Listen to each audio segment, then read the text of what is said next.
Hello everyone, bonjour tout le monde. Welcome to EFA158 on this Thursday, August 27th. My parents' death. This is my thought process on my parents' death. And yesterday's podcast at 157, I had my parents' date on the wall and I didn't talk about it because I wanted to talk about it more in detail today in my thought process. And when I'm talking about my parents here, I want to talk about my parents in the sense of prevention and lifestyle. So when I'm going to go into this and try to keep these videos under 10 minutes, I'm going to talk about prevention and lifestyle. And before I do so, I'm not a doctor, and I've said this 100 times. I base myself on research that is based on knowledge, training, and experience. Anecdotally, I've lost 110 pounds. I've done so many different lifestyles in my life, and I mean diets type lifestyle. And the roller coaster that I'm going to talk about here, when I look at prevention and lifestyle, and I look at my parents' death, this is my thought process. Follow your medical advice of your doctors. Research your own body. There's so much information out there that medical professionals don't have, but it's actually out there by medical professionals that have based themselves on knowledge, training, and experience and data and anecdote to live the lifestyle themselves. And this is research, like I said, goes all the way back 100 years, 50 years, 30 years, some institutions, etc. So this is my thought process on my parents.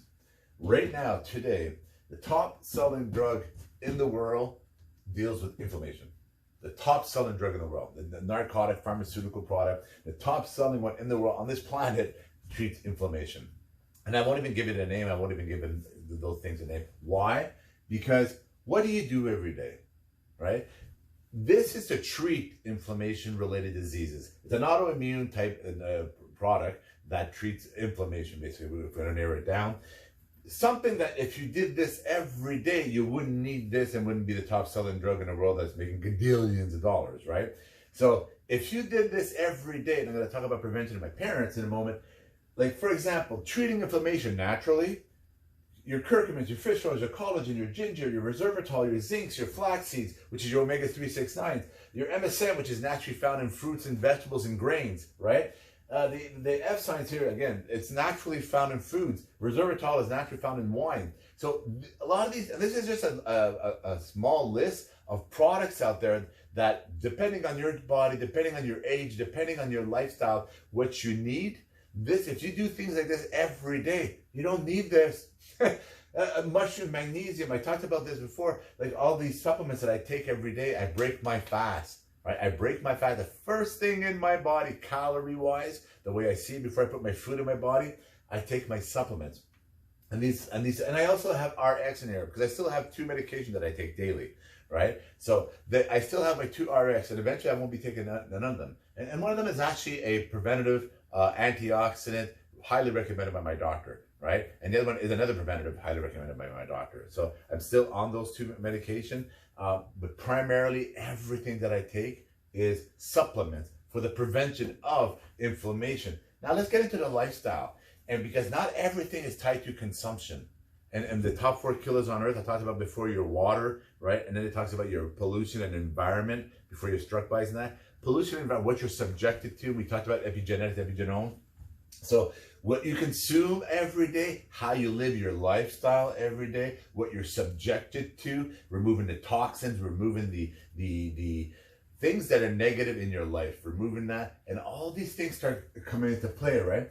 So what you do every day is what's going to determine how you end your life in lifestyle. Are you going to end your life living a beautiful lifestyle to the end and passing away in your sleep? Or is your last 20 years going to be in a hospital bed? Or is your last 20 years going to be filled with medication and depression and prescription and so forth? Or just beautiful power walks, right? All these things come from what you do every day. And a lot of the data and research is all out there on this, right? So what do you do every day? And why am I tying this to my parents?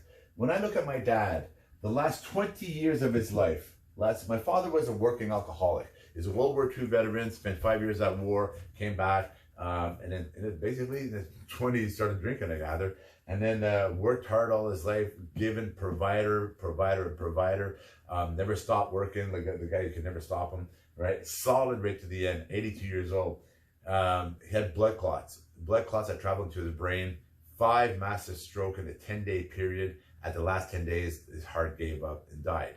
That said, the doctors at the hospital, and using the word of the neurosurgeon, in his own words, said if your father would have came and saw us when the conditions, the signs started happening a year ago, and I'm going to get into this in a second, we would have put him on some blood thinner, and then he wouldn't be in this situation today.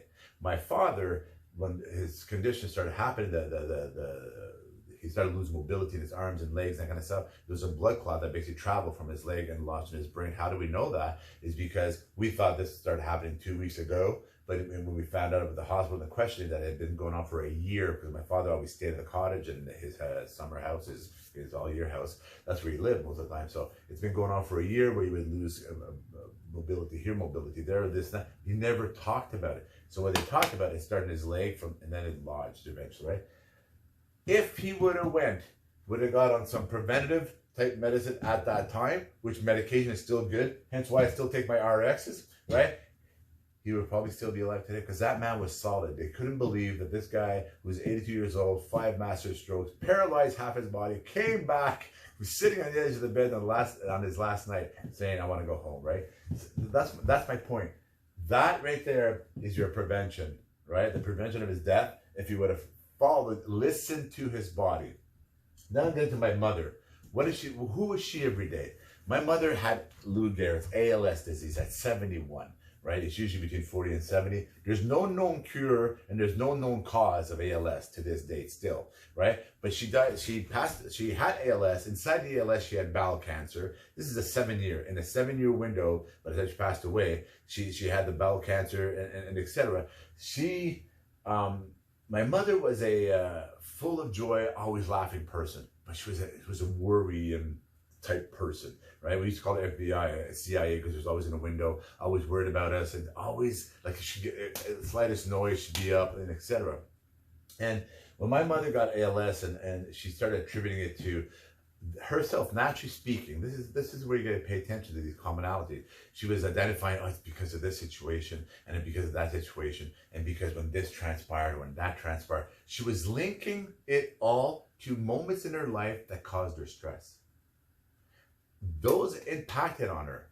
And that's why she felt that the ALS was tied to that. And that was her mindset, right? And I look at that because stress is one of the leading causes of cancers and so forth, right? And a lot of these inflammation type diseases. My mother was a worrisome type person all the time. And the other thing too, when I look at my mother, what did she do every day? Bread. White bread. Like walked to the bakery pretty much every day, always went and got her fresh bread, constantly had bread every single day. And I'm not saying bread, but what I'm saying is, what do you do every day? What's the commonality? Why is there no known cures and no known causes, right? There has to be a commonality. And that's what I'm throwing out there. When I'm looking at lifestyles, like what is caused by all these things, then I'm going to talk about the biggest loser. Those that have watched that show and that researched it will find out that anybody, those contestants on that show, they all gained their weight back, right? And they were averaging 40 hours a week of training. Like, actually, could you imagine that? 40 hours a week. That was their training. Yeah, of course you lose weight, right? So, but they learned a lot and etc. on that show. That is so me.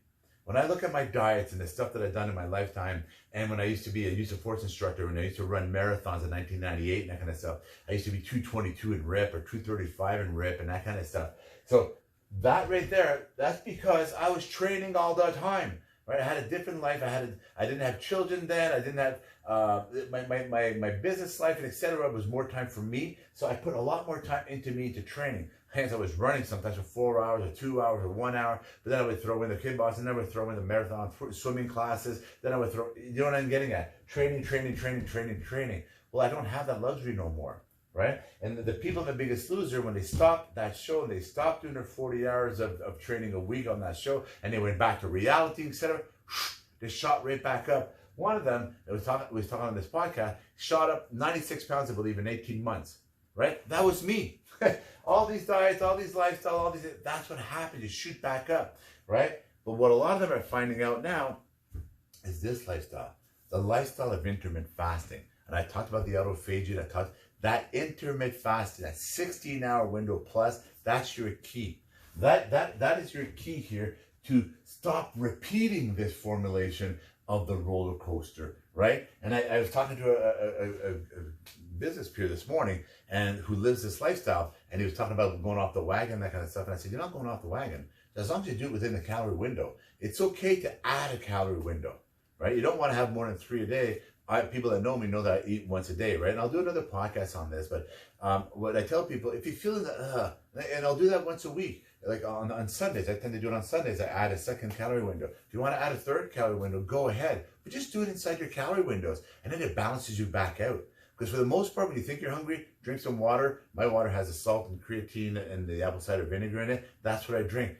Is that one of the secrets? The salt is what you're craving most of the part. 2, that gurgling, like that stuff, that's just your system processing and working, doing the autophagy. So you're not really hungry, right? But by living this lifestyle, all that hunger stuff and that addiction to sugars and carbohydrates and refined sugars that I talked about on all the other podcasts, when you eliminate all that and you live this way, this roller coaster stops. This roller coaster actually stops. Like I said, this is like what, 15 months now. I know, like I'm trying to keep track here, but June 3rd, 2019 is when I started this. So when I look at this, at where I am today, right? It's the prevention and the lifestyle. What you do every day for a lifetime lifestyle. That's where the key is. That's where these individuals shot right back up and gained all their weight back, because it wasn't realistic. And a lot of the diets that I lived before wasn't realistic. And the way that I live now, I don't measure nothing. I don't prepare nothing. I took away everything. And I'm going to talk about that tomorrow. I took away everything that timeline wise, right? Follow this lifestyle. You won't need top selling drugs. If my father would have went and he would have used his RX and would have used the knowledge that we have, the education that we have, that's why I work on knowledge, training, and experience, right? There's good in our medical system. There's good in living a natural, healthy, nutrient-dense life. There's good in the prevention of everything. When you put all the commonalities together, that's your key. That's your key right there, right? You want to live a full life, a full 80 years, 90 years, 100 years, whatever your clock's body's going to stop you at. If you can live it fully, this is the way of doing it. Guy PublicFigure.